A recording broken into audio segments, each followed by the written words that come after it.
Sweden is in many ways, an enviable position of being a country that does not have a lot of poverty. The standard of living is quite high here.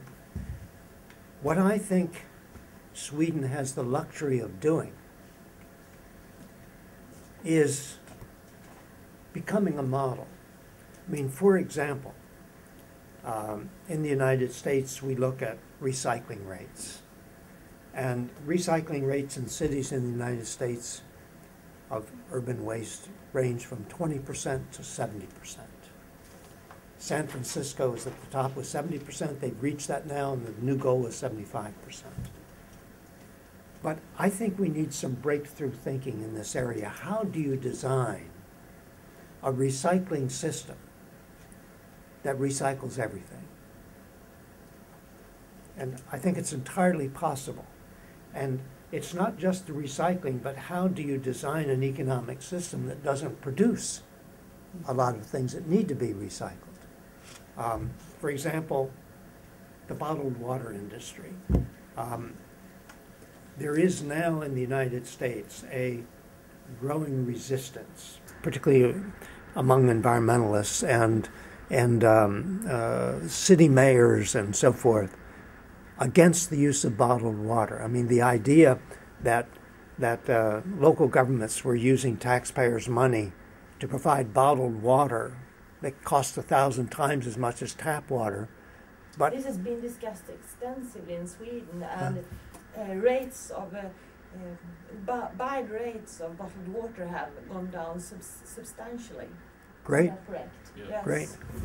That's worked out perfectly. No. But not enough, okay? But it started. It's Absolutely. well underway. That's great. Big leap done. Maybe the thing to do is for those of us who are deeply concerned with these issues to set a goal maybe of zero bottled water. Because plastic bags in some countries and some communities now have been banned entirely. And we've discovered that, you know, there is life after plastic bags. It doesn't come to an end. And so I think of recycling and the potential.